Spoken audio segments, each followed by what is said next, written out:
Hello guys, good morning. Paano masolusyonan ang sobrang init ng cellphone? Kung nararanasan po ito ng inyong mga cellphone na madaling uminit or nag-overheat po ang inyong mga cellphone, ganito lang po ang gagawin natin. May nag-comment po kasi nito guys sa aking comment section. Ito po ang comment niya. Ganito lang po ang gagawin nyo. Para maiwasan po natin na mag-overheat or sobrang init ng ating mga cellphone, ay ito po.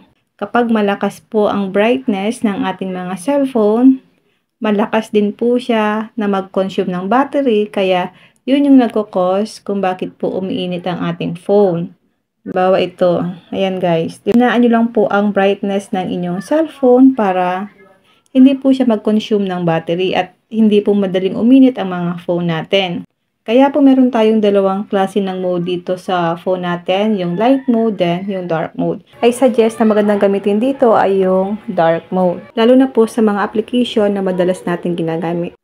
Diba guys, pag gising natin sa umaga, ang hinahanap po agad natin ay yung cellphone natin, then titingin tayo ng oras o kaya mag-Facebook. Diba po masakit sa mata once na naka-light mode ang ating mga cellphone. Pero kapag naka-dark mode ang ating mga application, hindi siya guys masakit sa mata. Yung pangalawa guys, yung mga ginamit nating application na hindi po natin naaalis or nako-close. Halimbawa, open pa tayo ng photos, ayan. Then, yung messenger. Click natin itong 3 dots. Ito po ang tinatawag na recent apps. Ito yung mga application natin na kapag hindi mo siya naalis sa inyong screen, nagko-consume pa rin siya ng storage, ng battery, nagra-run pa rin po yung mga application na yan once na hindi po natin na-close or naalis dito sa ating screen. Kaya po kailangan inaalis natin siya pa isa-isa o kaya close all. May nakalagay naman dyan guys sa baba na close all o kaya clear all. I-clear nyo lang guys. Kung naka-data kayo, nagko-consume po yan ng data sa inyong mga phone. Kaya madaling maubos ang inyong mga data o kaya madaling malubat ang inyong phone. Kaya siguraduhin lang po natin na maalis natin yung mga recent apps na mga ginamit natin sa ating screen ng phone. Yung pangatlo guys, huwag tayong gagamit ng cellphone habang nag-charge.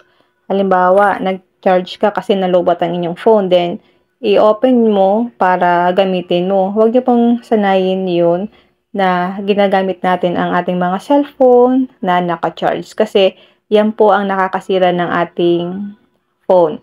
Kaya po madaling malubat ang ating mga phone kasi nga po nasisira na ang ating mga cellphone dahil sa paggamit natin ng phone na naka-charge siya tapos ginagamit nyo. Iwasan nyo po na ganun ang ginagawa natin na habang naka-charge ginagamit.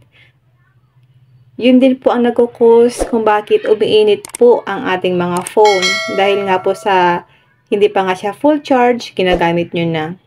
Iwasan nyo po yun. Yun lang guys, sana po may natutunan kayo sa aking video and now thank you for watching. God bless you all.